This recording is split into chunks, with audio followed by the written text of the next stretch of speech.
Na enyo obia na me ne kokasa say the man himself. Kwafare ba ne ba no dafo a wada All People's Congress. Ama yokuo no APC. Dr. Hasan Ayariga. Doc, area mo akwa ba mo ha o. Kessben authentic breaking news usinie. How are you? Good afternoon. Doc, good afternoon. I'm kicking. What about you? I'm also kicking. We thank God. Campaign is underway. Underway and it's expensive. That's fine. We are grateful for having you this afternoon on our network. Thank you very much. Okay, so Doc, we want to find out. First of all, you've already stated that campaign is ongoing. How well is the campaign ongoing? Can you brief us a little? When you say it's here, no. Doc, fetch me your ubet me akatwi no. Kakra. Oh, I know my name, bro.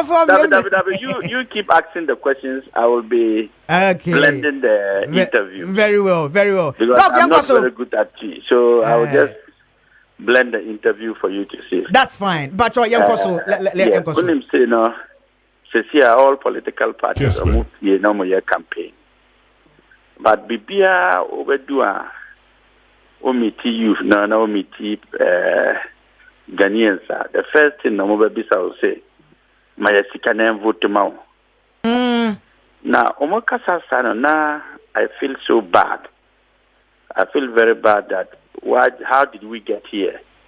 Okay. The Ghanaian citizens instead of asking about your policy, Hasan Ayariga then our policy oba ope vote man catch again over to me yemaya. Omon bisa that questions. Adiana mope sika nkwa. So it's like we are voting for people with more money than more brains.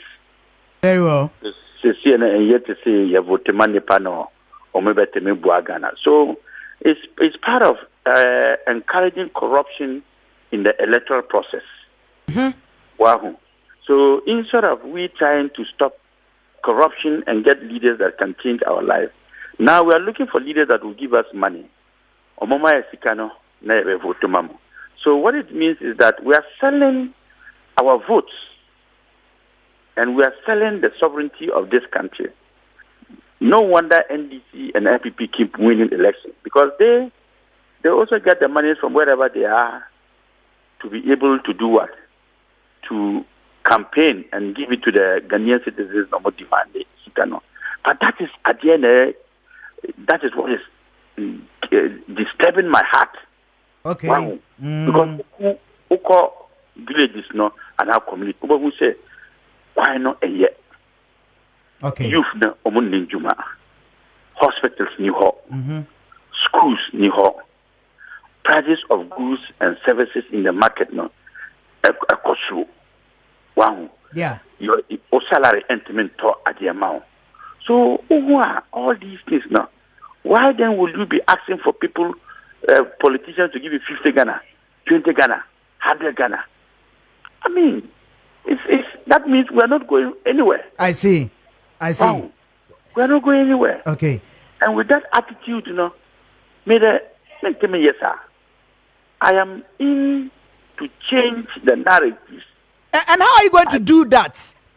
That is why my first policy for the APC and the 2020 my manifesto is change of mindset. Change of mindset. Say yes. Okay. Yes, it is changing your mindset, because you keep this kind of mindset, that means that we are encouraging corruption, Ghanaians and politicians will not take us serious. I see. They will not be accountable to you. They don't care whether they are destroying the country, borrowing, and they can't pay. Because where are they going to get the money to come and give you? Where do you think they're going to get the money to come and give you? I see. Corruption. And I'm so with a number of policies you've outlined, one of the fundamental policy and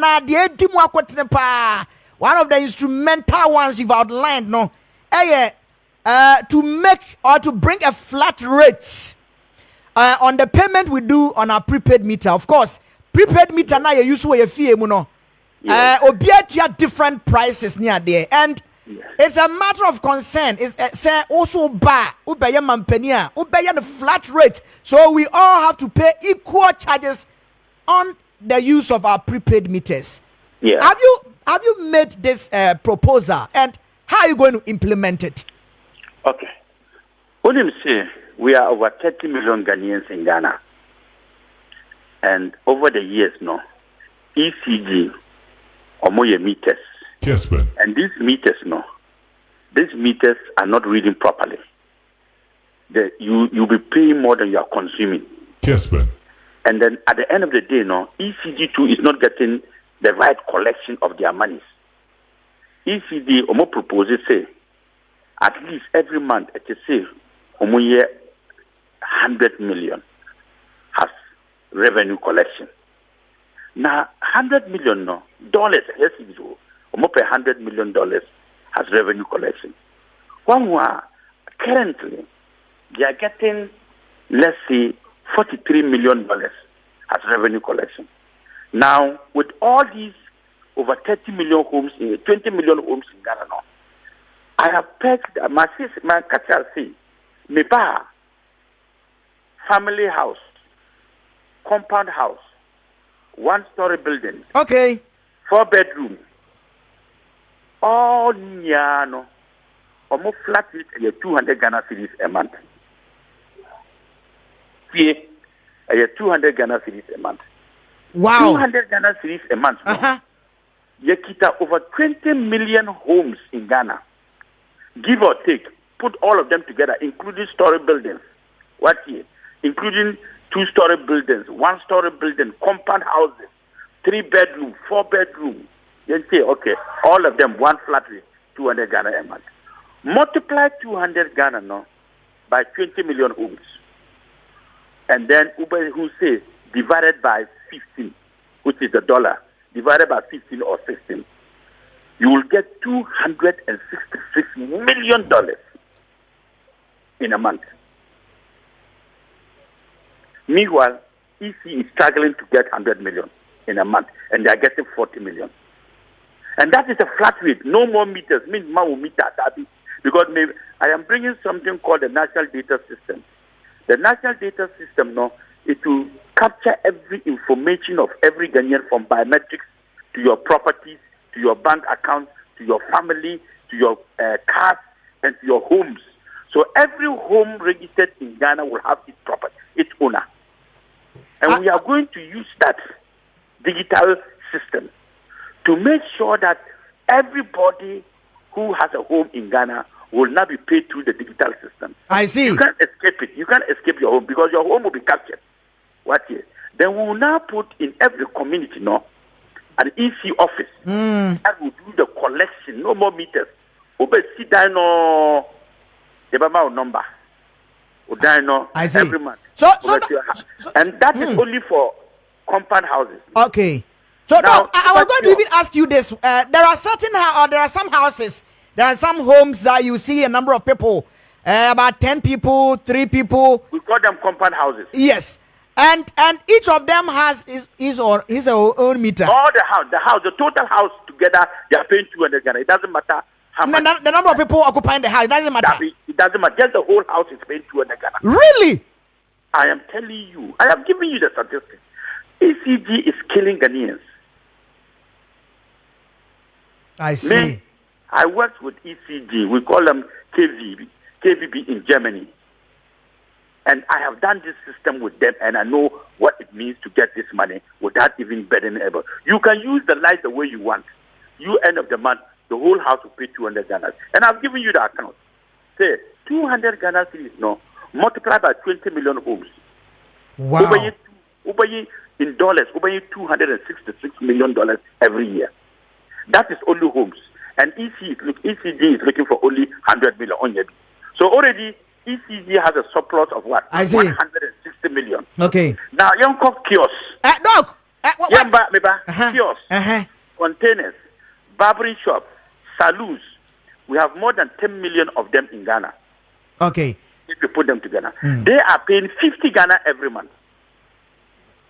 Flat rate. I see. Doc, Had it not been our time, we could have extended this conversation very well. But let me just ask you this one, and then we can part ways. Okay. There are some concerns that the 24-hour economy was your policy, and as a result was plagiarized. Let me put it that way. Adapted. Let's say was adapted. Okay, was adapted. So can you clarify the origin and the development process of the policy? Were you the one who brought the policy, and how was it adapted? Policy number 5. Kessben. From the national data system. No, first policy, change of mindset. Second policy, no, Ghana and Ghanaians first. What it means is that in this country, we have lost it all. Your land, your assassin, your mining company, your oil company, your bauxite, your lithium, the foreigners are far. So, I am giving back to the society, to Ghanaians, what belongs to them. So that is the Ghana and Ghanaians first. And then local content must be built in Ghana, not to allow foreigners to take over everything. Be behind Ghana, foreigners here. So we have to take it back. That's policy number 2. Then we move to policy number 3. After the national data system, and then you go to after the policy of Ghana first, and then Ghanaians first, we move to the policy number 3, which is called a national data system. National data system, no, it will allow me to have every information of every Ghanaian, to know how you live, what you do, and how you survive. Whether you are living in a home or you don't have a home, whether you have a job, you do not have a job, we as the citizens must be taken care by government, because the data will not give me that information. Now, after getting this data, the next number 4 is what I call a national development plan. Because when you have a data now, you can now plan. Because when you need data, you can plan very well. We have been talking about national development plan for 20 years, national development plan for this year. Okay. We do not plan. We wait for very the next well. 20 years and it's done. So from the national development plan, maybe we have already consumed time. I want to answer the 24-hour economy. I am only taking you through the process, because 24-hour economy is just not a policy standing on its own. There's a reason for a 24-hour economy in my manifesto. Okay. So that's why. Just give me 2 minutes. I'll wrap it there. All right, let's wrap it. So then. from the national development plan, we now come to what is called economic lockdown. The economic lockdown means that we are going to lock down Ghana to turn Ghana to a production, manufacturing, and an industrial hub, where we begin from the production. We'll do our own fertilizer. We'll do our own food. We don't have to import rice or chicken or fish from anywhere. We begin to produce. Manufacturing, from the production, we move to manufacture and move to industrialization. Now with this, Ghana cannot have to work only 8 hours again, because we work only 8 hours and sleep 60 hours. What it means is that we are now going to work 24 hours round the clock, to be able to become a production, manufacturing, and industrial hub. So 8 hours in the morning for production companies, 8 hours in the afternoon for manufacturing companies, 8 hours in the evening for industry. So 24 round clock, the 3-shift system. That is where the policy of the 24-hour comes, so that we can increase productivity, increase job creation, and then do what? Get more people. Then we need that we now get labor force from outside the country to support. I see. So you see, it's a process. It's not just shouting 24 hours. Exactly. No. You seem to understand it so well. So well. But I was just asking, I was just parting with you, but my producer has just hinted me to ask you this. Just 10 seconds, then we part ways. There are some issues that have been raised by a lot of people, especially the executive director for Ghana Center for Development, that's CDD Ghana, Professor Kwesi Prempeh. And he argues that the Electoral Commission has failed to do a diligent work, especially by allowing a lot of people to come on the ballot box or the ballot paper to contest for the presidential elections. So because of that, the Electoral Commission hasn't done a diligent work. Do you subscribe to that assertion made by Prof? He's a Confucianist. Who is a Confucianist? Yeah, he's a Confucianist, because this is a country we are running multi-party democracy, over 30 million Ghanaians, and you want us to have 1 or 2 parties. Then you are taking us back to a one-party state. when you talk about democracy, he is a CDD. He knows the purpose, the importance of democracy. If he's talking like this, then I'm not sure he knows what he's talking about. Are you with me? We have in Accra here, we have over 30, 50 radio stations. Are they able to get to all the communities in Ashanti region where you are? Will we say that Kessben TV and all other TV, they are not necessary? I see. To close them down? So when somebody thinks like this, you then ask the maturity and the level of understanding of that person. Is he being biased or is he talking out of ignorance? I see. Doc! Wow. Yes. So it means that, okay, they should close Kessben TV and only allow TV3 and Joy News TV or GTV. Will it be fair to say that? I see. Doc! I'm asking, will it be fair to say that? When somebody talks like this, sometimes you just ignore the person because the person is ignorant and a confusionist. You don't have to. It is not everybody you have to respond to. I see. So if you want to be responding to people, then you will not even have time to work. That is his opinion. That is his opinion. Minds and great minds. That is his opinion. You've not. So let him keep that opinion to himself. Very well. Dr. Hasan Ayariga, we are now a sepa na yebesa ba ntembio. Echirei ebere pen na ubenya ho na waba na afi oni Ghana for bedi komo live from the studio of Kessben 92.9. It's very soon I'll be in Ashanti region. Very well. And then maybe that number 9. So I want Ghanaians to know that. Doc, we are in Accra. We are in Accra. Kessben 92.9. Kessben is in Accra. I thought you have your branch in there. Yes, there is a branch in Kumasi as well, but we want to. I thought that one in Kumasi is the one calling. So when you come to Accra. Yes, so very soon I will join you. Very well. Probably Monday, and then we can have a chat. Fantastic. Then, yes, so that but I am number 9 on the ballot. Let Ghanaians know, even though they are tired of NPP, they should come out on the 7th of December and vote Hasan Ayariga number 9. We are grateful for your time this afternoon, Dr. Hasan Ayariga. Hey!